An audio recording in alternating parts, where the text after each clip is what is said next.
starts with a breath, a holy wind rolling through the caverns of your soul, reminding you were never meant to stay silent. He calls you to burn bright in a world that's growing dim. And then suddenly, your fear becomes small. Your doubts lose their grip. Your past loses its power. Because the one who rose from the dead now rises inside of you. And when that fire catches, and when that breath becomes your breath, you become exactly what God calls you to be.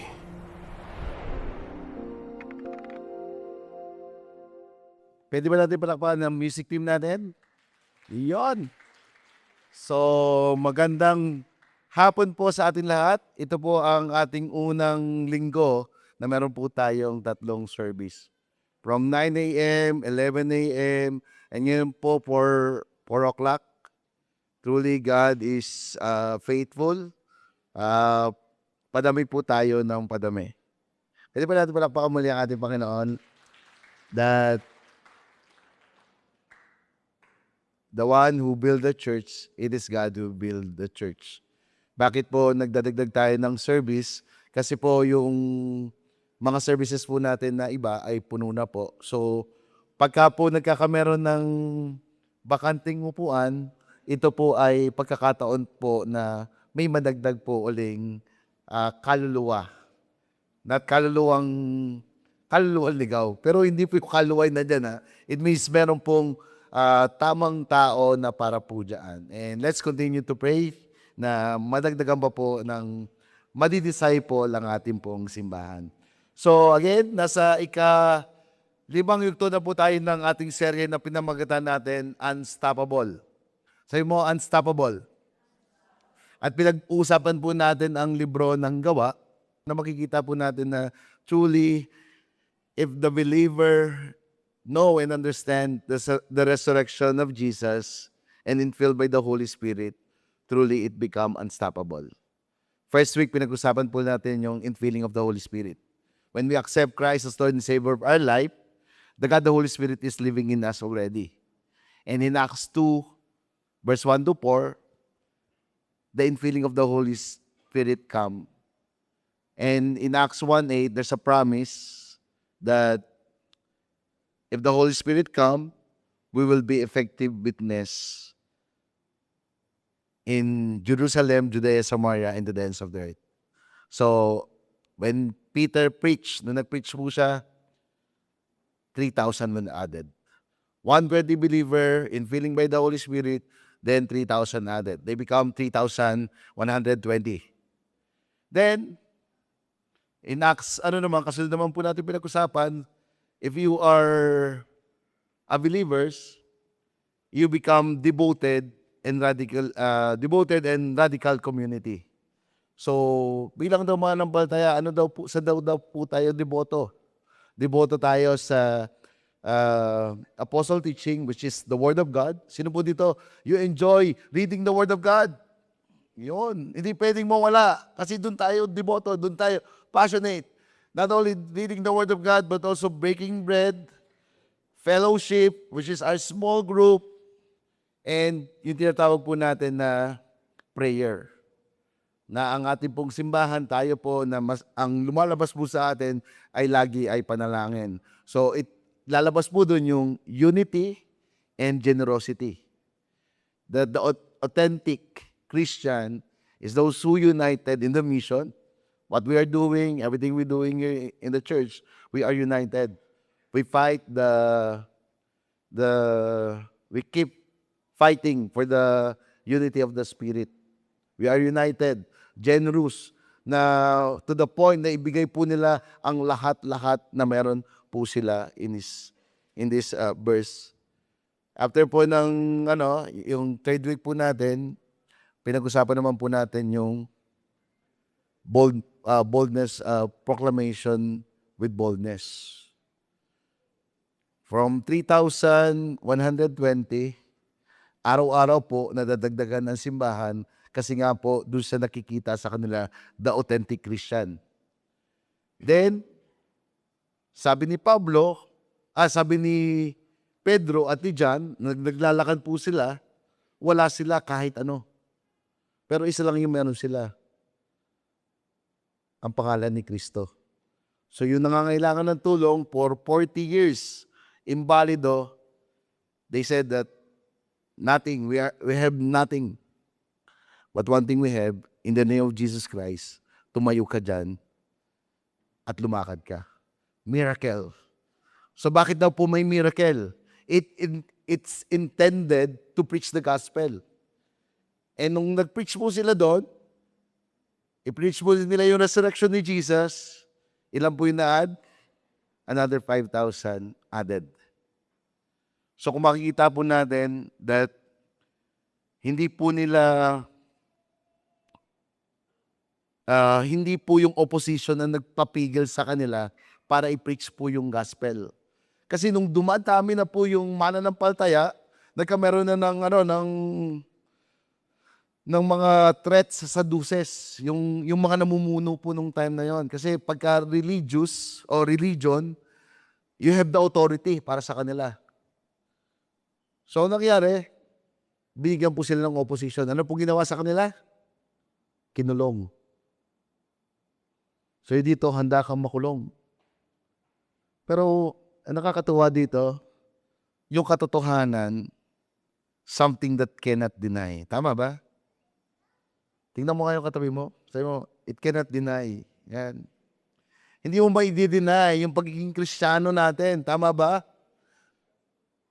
That is, whenever you go, whatever situation you face, talagang nakikita na tayo yung pagbabago na meron din tayo. So something that cannot deny, yung faith, yung panampalataya nila, hindi ma-deny.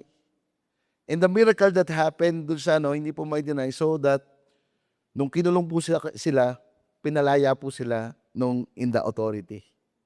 Pero nung pagkapalaya po sa kanila, imbis na magtago sila, pumunta pa rin po sila sa community. Hindi po sila natakot.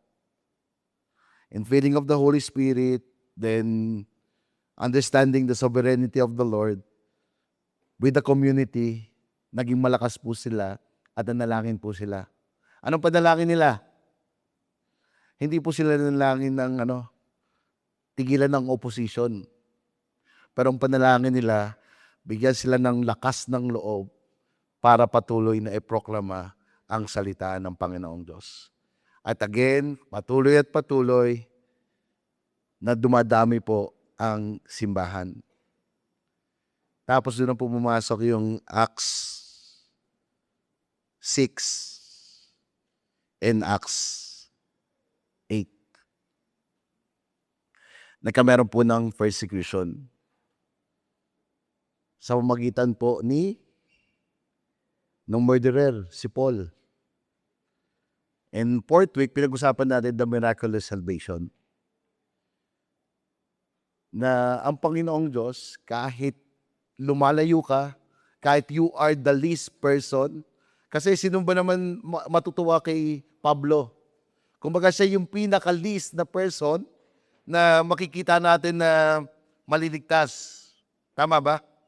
Sino dito meron kang katabi na mukhang parang least person? A murderer. A person that malayo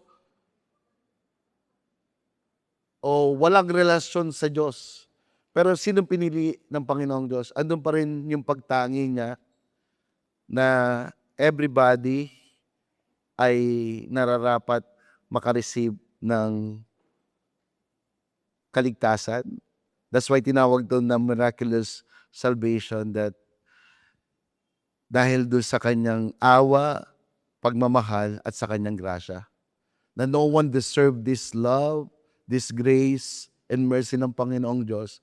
Pero dahil ganun siya, ating Diyos, ibinigay niya yung miraculous salvation. So the persecutor become the preacher of the word.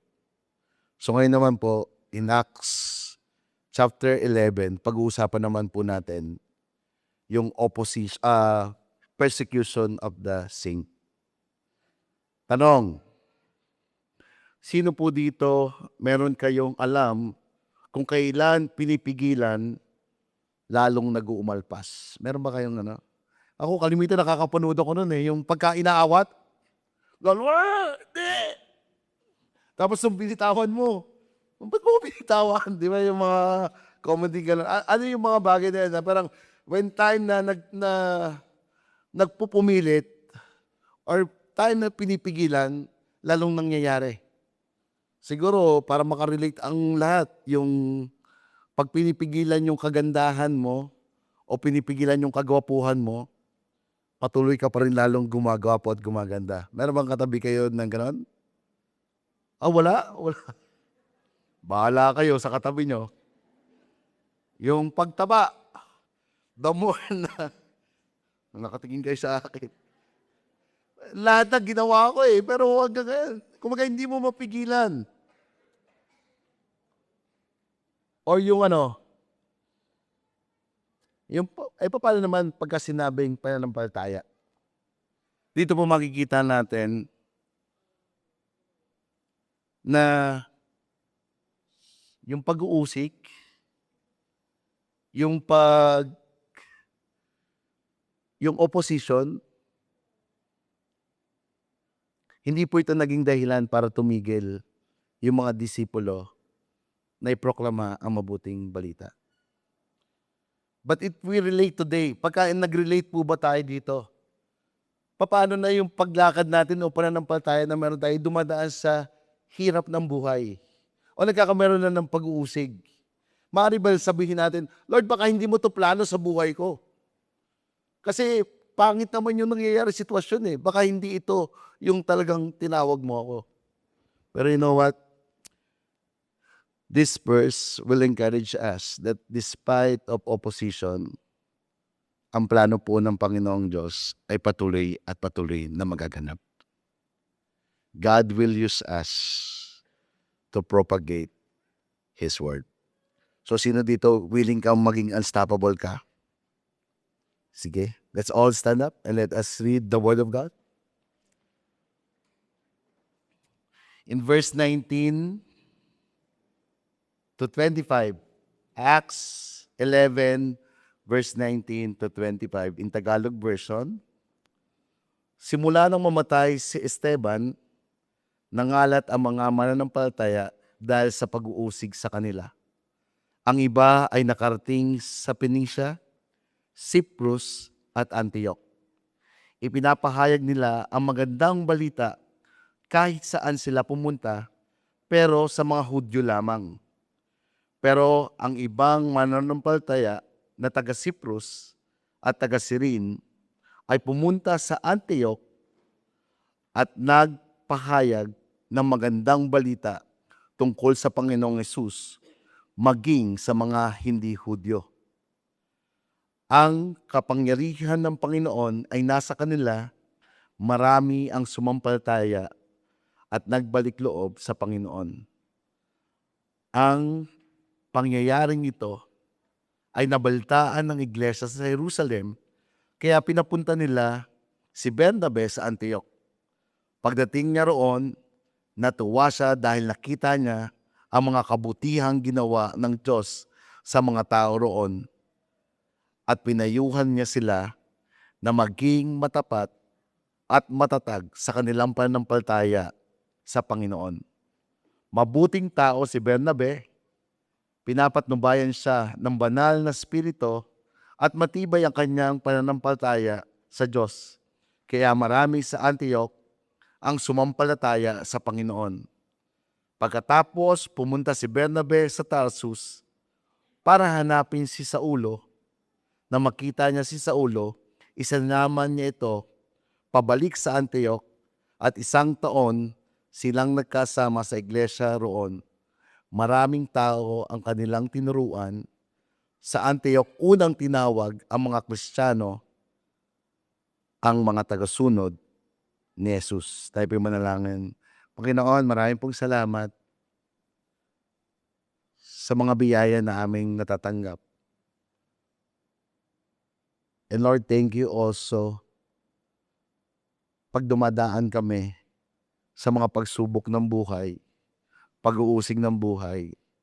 Dahil dito mo rin pinapakita, Lord, kung kaano ka kabuti. Na bilang mananampalataya, patuloy kaming tatayo sa aming pananampalataya dahil alam namin na ito ang totoo. Ito ang unang himala na nangyari sa aming buhay, ang makilala ka. Kaya po dinadalangin namin, Panginoon, kagaya ng panalangin ng mga mananampalataya, huwag mong alasin sa amin ang pag-uusig, ba't bigyan mo kami ng lakas ng loob na iproklama ang pinakamagandang balita na aming natanggap, at ito ang mabuting balita. Tinataas namin ang aming samot dalangin namin, Diyos na banal na Espiritu, nagabayan mo kami sa aming pagbubulay-bulay ng iyong salita. In Jesus' name, Amen. And makikita po natin na the background po nung ating pong pinag-usapan o yung verse 19, ito po yung pagkaka-execute kay Esteban. And kilala niyo po si Esteban or si Stephen? Yung pagkasumot. Stephen Curry pala yun. Di ba si Stephen? Si Stephen po ay pinatay sa pamamagitan ng pagbato dahil po hindi niya po dinideny yung pananampalataya na meron siya. Pero look at this. Saan ka nakakita, napapatayin ka na. Pero ang panalangin mo, Panginoon, patawarin mo po sila dahil hindi nila alam ang kanilang ginagawa. It shows the real heart of a Christian. Kumaga, ang puso niya ay katulad ng puso ng Panginoong Jesucristo, di ba? Na despite of many things na ginawa sa kanya, alam niya yung gagawin niyang pagkapako sa krus, yung pagkamatay sa krus, ito ay para sa mga taong umalipusta sa kanya. Remember the 3,000 added? Isa po sila sila po din yung nandun na nagsabi na ipako sa krus si Jesus. But the love of God shows already how really and shows the miraculous salvation to all. Verse 19, ang context po nito ay yung pag-persecute sa mga mananampalataya. That's why ginagawa po nila ito para itigil ng mga mananampalataya na ipinoproklama nila yung pagkabuhay muli ng Panginoong Hesus. Pinipigilan na hindi na kumalat pa at dumami pa ang mananampalataya. Kaya ang ginawa po nila, nagkameron po ng persecution. So ngayon, kung hindi ka titigil, umaga sa bata, kung hindi ka titigil, mapapalo ka.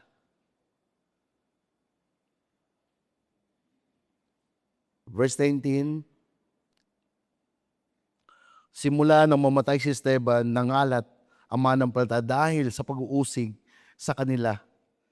Ang iba ay nakarating sa Phoenicia, Cyprus, Antioch. Pinahayag nila ang magandang balita kahit saan sila pumunta. Pero sa mga Hudyo lamang. Pero ang ibang mananampalataya na taga Cyprus, taga Cyrene ay pumunta sa Antioch at nagpahayag ng magandang balita tungkol sa Panginoong Hesus, maging sa mga hindi Hudyo. Ang kapangyarihan ng Panginoon ay nasa kanila, marami ang sumampalataya at nagbalik sa loob ng Panginoon. Sa pagpigil ng mga taga-usig, hindi po ito nagsilbi para tumigil po sila. Bagkus, ito pa po ang naging dahilan para lalong lumaganap ang salita ng Panginoong Diyos. Despite of situation, despite of the evilness happening, saan ka ba naman nakakita? Nananampalataya ka na, tapos may mga ganun pang pangyayari. Either we are going to deny of being a Christian, kasi si Esteban namatay na eh. ano ba tayo? Tuloy pa rin ba tayo? Pero sila, tuloy pa rin po. Sabi dito, to the point na umalis po sila doon sa tinatawag na is Jerusalem, and now they are in the Cyprian, Phoenicia, and Antioch. May ano ba tayo dyan? Kasi they are gathering only in Jerusalem. Parang ganito po. Sino po dito na-enjoy nyo yung pag-worship natin? Oo naman. When we pray together, mamaya po, meron po tayong mga prayer personnel dito. Kung gusto nyo po magpa-pray, mamaya po, tatawagin ko kayo. Pwede po kayong lumapit sa kanila. Magpa-pray po kayo sa kanila.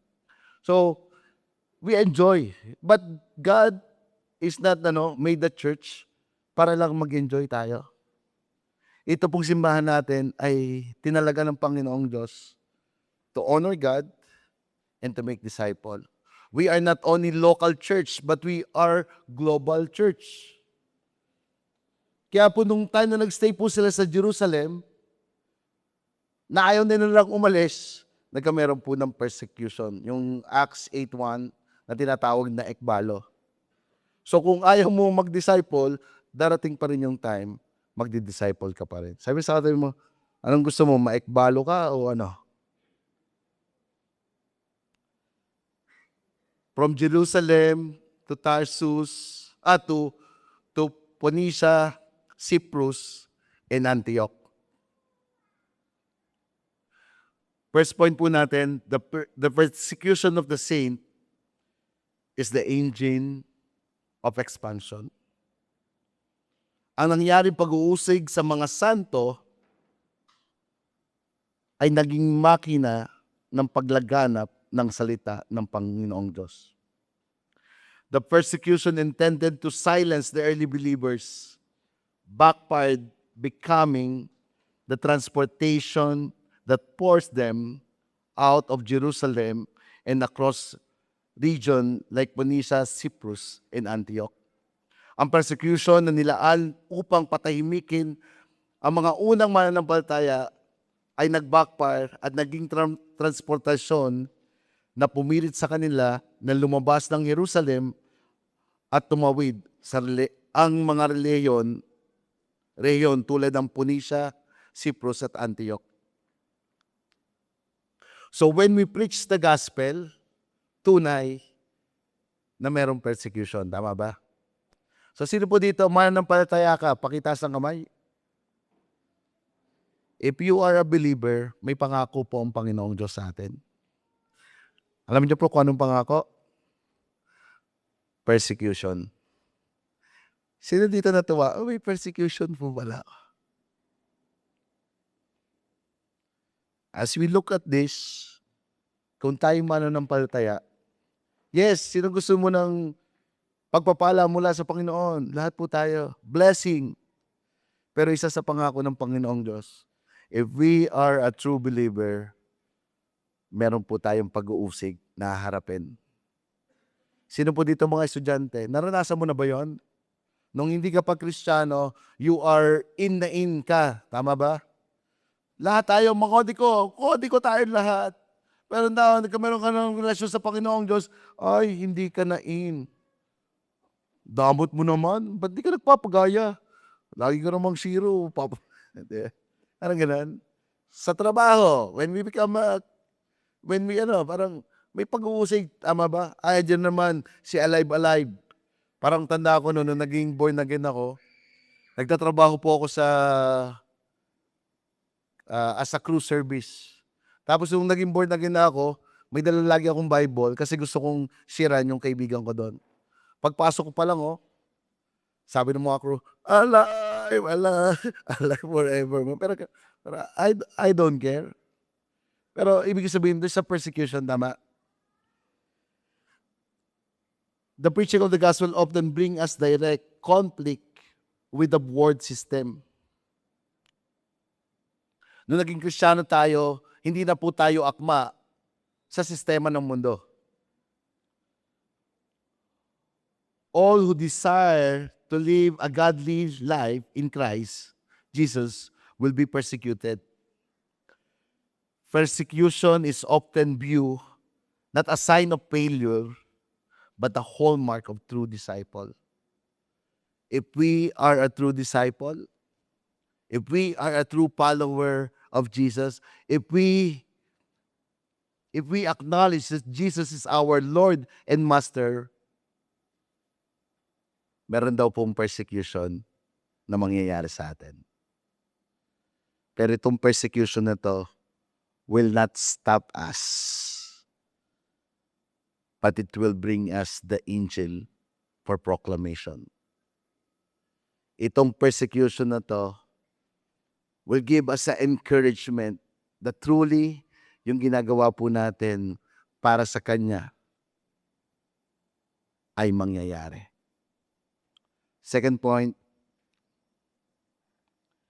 the persecution of the saint propels to the message to new places and people. Verse 20, pero ang ibang manampalataya na taga-Cyprus at taga-Cyrene ay pumunta sa Antioch at nagpahayag ng magandang balita tungkol sa Panginoong Jesus, maging sa mga hindi Hudyo. Ang kapangyarihan ng Panginoon ay nasa kanila at marami ang sumampalataya sa kanila. Gusto ko po kunin dito yung word na may mga mananampalataya na from Jerusalem to Phoenicia, Cyprus, and then go to Antioch. Alam niyo po yung Antioch? Sino dito may katabi kayo Antioch na? Corny. Yung sa Antioch. Nung nasa Antioch na sila, kasi when they proclaim only to the Jew, para lang daw po sa mga Hudyo, yung makikita natin verse 19. Sino po dito, alam mo na hindi ka Hudyo? Pero because of this persecution, there's another place to preach the gospel. Not only another place to preach the gospel, but also another people to preach the gospel. Maraming salamat at nangyari po ito na na-preach, na nagkameron pong persecution kasi lumaganap po ang salita ng Diyos. Kung hindi po ito nangyari, kung wala pong persecution na nangyari, ano yung pananampalataya po natin? Baka naging ano tayo, iba na po yung ating pananampalataya. Kasi po tayo, hentil po tayo, di ba? We are Gentiles. Sa paglaganan po nito, tayo po yung nanamasa. Because of this persecution, nagkameron po ng pagkakataon na maipalaghanap ang salita ng Panginoong Diyos. So stop viewing persecution as a dead end, but start seeing it as the divine engine that drive us into unreached territory. Ito pong persecution na ito will drive us to reach the unreached territory. Sa Pilipinas po, madali pong mag-share ng salita ng Diyos. Tama? Pero syempre, meron tayong mga opposition din na tinatawag. O sige, isip tayo yung opposition natin. Sino dito yung, saan lugar yung parang ang hirap i-preach ng gospel? Siguro pagka ako, doon sa mga kabasketball ko. Or doon sa mga kaibigan ko dati. Pero ang hirap i-preach ng gospel, tama ba? O meron ba tayong gano'n? O siguro sa tatay mo na nagpapakain sa iyo, parang gano'n. Sa kanila po, meron din pong a place na mahirap pong i-preach ang gospel. Pero hindi po ito magiging dahilan para po tayo ay tumigil. Because of this persecution, they reach the unreached. Some stay in their own circle, but because of this persecution, the saints are scattered, and even the Gentile become rich. So dati, para lang sa Jew, sa mga oikoses. Di ba dito, sino dito may oikoses ka? Ang gusto mo lang sharean, yung mga katulad mo. Tama ba? Hindi, ang gospel para lang sa mga ganda yan, nakagaya namin. Yung mga cute na kamukha ni pastor, hindi na, wag na yan. Di ba may parang ganon? Pero dito, nawala po yung prejudice. Walang mayaman, walang mahirap, walang kaaway, kumbaga, everybody is in. Because gospel is inclusive. It is for all. Because of this persecution, the message to the new places and people. The preaching of the gospel may bring difficulties and persecution. However, persecution does not stop church expansion. It becomes the opportunity that propels the message of Jesus into a new places and people. Si Pastor Gio Saines po, chat ko po kahapon. Sabi ko, Pastor Gio, kailan po kayo nag-start ng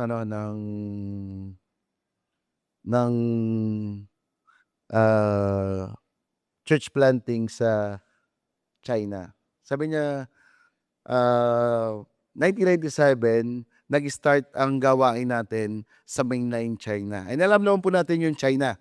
Sino po dito alam niyo yung China? Marami pong Chinese. Di ba? Sino po dito alam niyo yung Japan? Sa Japan daw po, walang umaga. Puro hapon. Kung ano naman. Doon tayo sa Chinese. So, 1997, nag-start po. Tapos, for 8 months, nagkameron daw po ng 4 na small group. Dahil syempre, may mga language barrier. Ang ginawa po nila, and restricted, so gumawa po sila ng way para mangyari po. So, nung 8 months, nagkameron po ng 4 small group.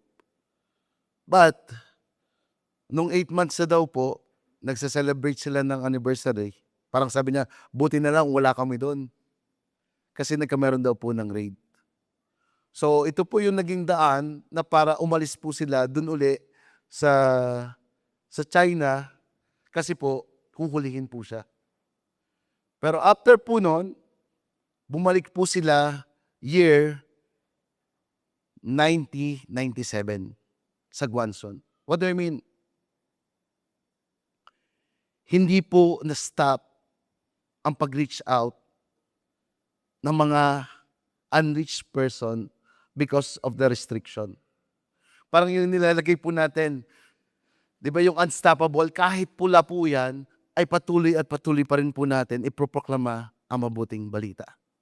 Question. Sabi ko, okay, 1997. Ngayon po, si Pastor Gigi po ay nasa Macau na po. Siya po yung pastor sa Macau. One time, naging bisita po natin dito. Tandaan niyo po yun. And ngayon tanong ko, Pastor Gio, kumusta naman po yung gawain natin? Sa ngayon, parang ilan na yung churches na meron tayo? Sabi niya, Ron, sa Guangzhou, parang meron tayong 7 churches. And overall, we have 300 churches o 300 every nation churches in China. Pwede ba natin palakpakan ng ating Panginoong Diyos? What do I mean? Truly, even there's a persecution, even there's a restricted nation, there's no opposition will stop us. But we are truly unstoppable. Mission 2029, we are Victory Lukban. We are local. Pero we are not only local, but we are global. Tayo po ito, bilang simbahan, may goal po tayo by year 2029. We have 85 nation na meron na pong every nation. Pag tingnan po natin yung dyan, yung mga kulay, yan po yung mga place na meron po tayong every nation. 85 na po yan. But we have ongoing 19 outreaches to the new nation. Ito po yon, 19 nation, we have ongoing outreach work. So please, pray for this. Pray for the campus, for a campus reaching church to be planted in year 2026. Azerbaijan, Brazil, Cuba, Congo, Ecuador, Egypt, Finland, Guatemala, Honduras, Iceland, Italy, Jamaica, Luxembourg, Mozambique, Palau, Samoa, Solomon Island, Switzerland, and Tonga. We are part of this. So let us continue to pray na ito po mga nation na to ay ma-reach. Not only that, but also if God calling us to be a partner ng mga misyonaryo, let's do it po. Or some of us called by God na isesend po natin sa lugar po ng mga yan. But start po ng prayer. Pupunta ka na ba ng ibang mas? So malapit na ulit. So what do I mean? The gospel is inclusive. The gospel is officially crossed the line to reach the unreached Gentile. When we step out in faith, God provide supernatural momentum. Pagka nag-step out po tayo sa ating pananampalataya, siya po ang magbibigay ng daan para po sa paglago ng simbahan. And look at this, in verse 21, ang kapangyarihan ng Panginoon ay nasa kanila at marami ang sumampalataya at nagbalik loob sa Panginoong Diyos. Ano pa ang sasabihin natin? Abilidad ba natin para dumami ang makakilala sa Panginoong Diyos? Personality ba natin? Plano ba ng simbahan? O strategy ba ng simbahan? O yung tinatawag na kapangyarihan ng Panginoon? In English version, and the hand of the Lord was with them, and a great number who believed turned to the Lord. It is the hand of the Lord. It's not our ministry. It's not your personality. It's not about our strategy. But the question, are we willing na mag-step out in faith tayo? God give us a lot of gift. Kung among you receive the miraculous salvation, the grace, the love, and the mercy of the Lord has been given to us. So wag po natin ipagkait kung ano yung meron po tayo. God is calling us to be faithful, to entrust to Him. Magpagamit po tayo sa Panginoon. So sino po dito handa ka ng magpagamit sa Panginoon? Sige, palakpakan natin ang Panginoon. Verse 22, ang pangyayaring ito ay nabalitaan ng Iglesia ng Jerusalem, kaya pinapunta nila si Bernabe sa Antioch. So padami po ng padami ang mananampalataya. So dahil dumadami po ang mananampalataya, kailangan po ng someone din na mag-o-oversee. Someone na mag-encourage. Kaya po, pinadala po ng Jerusalem, ng simbahan, si Barnabas. Everybody of us need Barnabas. We want to be a disciple maker. Sino dito blessed kayo doon sa small group leader na meron tayo? Sino po dito blessed kayo doon sa mga nag-one-to-one sa atin? Pero it will not stop the relationship na ganyan po. It's work hand in hand. There's a coaching and mentoring. Kaya po may fellowship po na nangyayari. So nung nangyari po ito, pinadala po si Bernabe, ano po nangyari? Nung lahat ay na-disciple, yung lahat ay na-equip.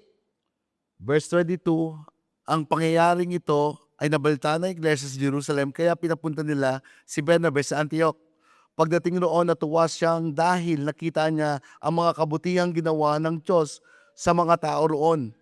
at pinayuhan niya sila na maging matapat, matatag ang kanilang pananampalataya sa Panginoon. There's an encouragement happen in discipleship. Yes, there's a correction. Maraming correction. Sino po dito, nakokorek ka na? Nakorek ka na when you doing the discipleship? Alam niyo po yung correction? Yan po ang pinakamasarap sa discipleship. When someone is correcting you, it is genuine. Ako po, nung nasa Lucena ako, pagka nag-usap kami ni Pastor Ed, inaabot po ng 2 hours. Sabi ko, pero nung nandito na po ako sa Lukban, and I become a senior pastor, namimiss ko po yung mga usap namin yon. Kaya there's a moment po, pagkatapos ko ng service ito, mamaya magkikita na po kami noon. And a lot of things po na nauunawa ko, naiintindihan ko, yung pong dating ayaw kong boses, it's just like a sweet music po sa akin ngayon. Tapos sabi noon, uwi ka na. So siya na po yung nagsasawa. You know what? Ito po yung maganda sa atin sa church po natin. Yung correcting one another. Yes, okay lang po mag-correct. Pero sana po wag matapos dun sa correction. Ingatan pa rin po natin yung relationship na meron po tayo. And sa mga leader po na nandito, marami pong salamat sa inyo. Sa pakikinig. And syempre, sa pagtuturo din po.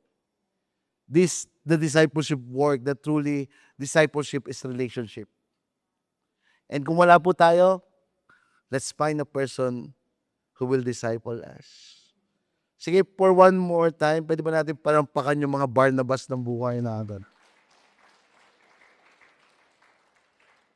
It shows also the dream team. After po padalhin si Barnabas doon, sabi niya, naku, nadagdag na naman po. After Barnabas, dumami na naman. Kaya sabi niya, kailangan may tamang tao din na magdi-disciple pa sa kanila. Doon po niya kinuha, pinick up niya po si Paul doon sa Tarsus naman po.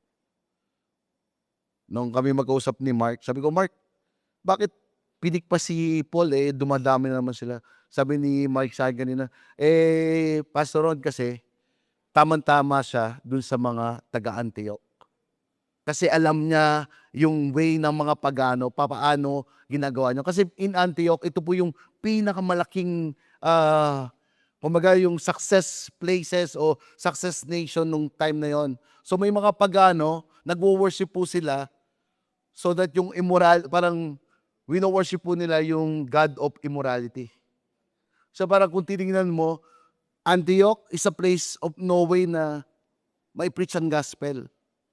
But again, it is God who made this persecution para hindi mag-isip ang tao sa magitan ng kanilang isipan at magtiwala sa Diyos na iproklama ang mabuting balita. So bago po ako magano doon sa drive sa last point ko, tanong po, saan po yung place na mahirap i-preach ang gospel? Yan, nandito tayo sa Pilipinas. Andito tayo sa Lukban. In your own, if tatanungin natin sa sarili natin, saan ba mahirap i-preach ang gospel? Sa mga kaklasiko? Sa mga oikoses na meron ako? Sino dito? Estudyante ka? Hearing this message, God is calling us to preach the gospel even despite of the opposition na meron po tayo. Sila po, they risk their life. Pero para po sa kanila, it is opportunity to share the miraculous salvation that I receive so that these people will receive also the love of God. Sa pamilya natin, sino po dito, nag-iisa ka lang na Kristiyano sa pamilya nyo? Start to pray. Start to believe, Lord, bigyan mo ako ng kalakasan na iproklama ang mabuti mong balita doon sa place na mahirap abutin. Doon sa mga tao na mahirap maniwala sa iyo. Ako po, takot po ako sa tatay ko. Kumbaga parang siya yung parang pinakamahirap na preach ng gospel. Pero dahil po may edad na po siya nung time na yon, when you allow the God, the Holy Spirit to infill you and listen to His voice, you will end up proclaiming the gospel to the person. God will give us boldness to proclaim His word. Verse 25, pagkatapos pumunta ni Bernabe sa Tarsus, hanapin si Saulo. Na makita niya si Saulo, isinama niya ito pabalik ng Antioch at isang taong silang nagkasama sa iglesia roon. Maraming tao sa kanila ang kanilang tinuruan. So, ba't po nagpunta ng Antioch si Pablo? From Damascus. Oo, di ba? From Damascus going to Tarsus. Kaya po siya pumunta sa Tarsus kasi nga po, di ba, pumunta siya sa Damascus para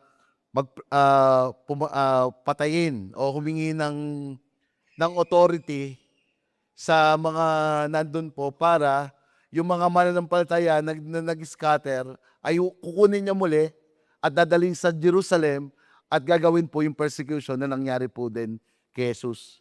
But it seemingly nagkameron po ng pagbabago. So sa ulo from Damascus, kailangan niya pumunta sa Tarsus. Bakit? Siya naman po ngayon yung inuusig at siya naman po yung pinupuntahan. So around, parang nung binasa ko sa commentary, parang 7 years siya nagstay doon. Now, nagstay din po siya dito sa tinatawag na Tarsus ng 7 years. Then, ito po yung time na medyo tinawag po siya ni Barnabas to help the church. As I end, and in Antioch, disciple were first called Christian. Sa Antioch daw po unang tinawag ang mga disipulo na Kristiyano.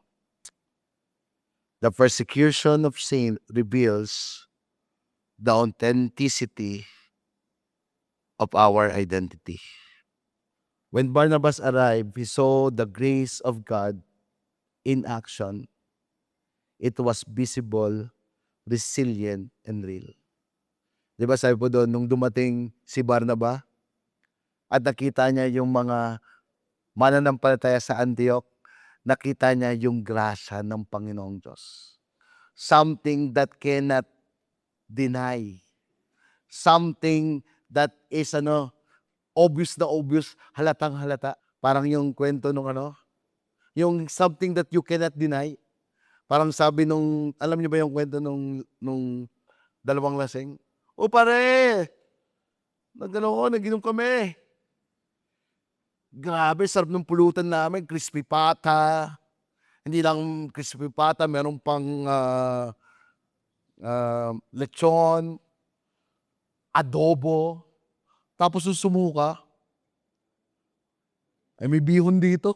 Puro bihon.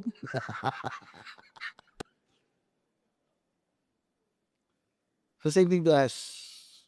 Being Christian, it shows pagka dumadaan na po tayo sa matinding pagsubok ng ating buhay. So, where it is rooted, saan ba naka-rooted yung pagiging Kristiyano natin? Sinasabi ko lagi sa mga anak ko, anak, hindi ka Kristiyano dahil pastor ang tatay mo. Hindi ka Kristiyano dahil umaattend ka sa victory. Kristiyano ka dahil may relasyon ka sa Panginoong Jesus. Hope. Yung pagiging Kristiyano po natin, hindi po ito yung borrowed faith na nanghiram lang tayo sa pananampalataya. Oh, we go with the flow. Ay, paano na pagka nandun na yung persecution na nangyayari? Paano na pagka meron na kailangan mong tumayo? Paano kung ang lahat ay hindi sabay sa pag-agos hindi ka sabay sa agos na? Kailangan mo nang tumayo sa pananampalataya mo. Yes, if you are a first believer, okay po yan, sino dito nung bago ka mananampalataya, isang panalangin mo pa lang, answer prayer na agad, di ba?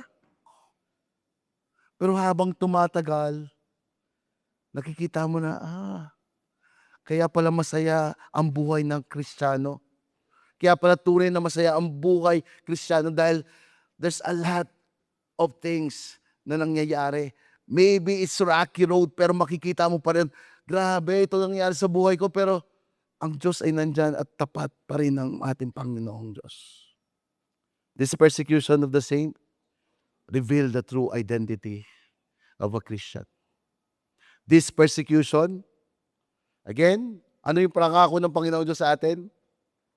Persecution. Tanong, sino po dito gusto ng pagpapala ng Panginoon? Taas mo kamay.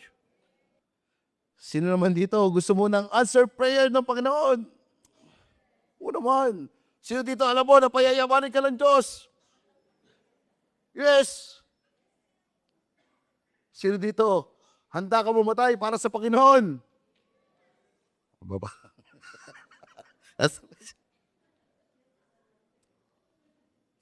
Yung sinabi pong Kristiyana is about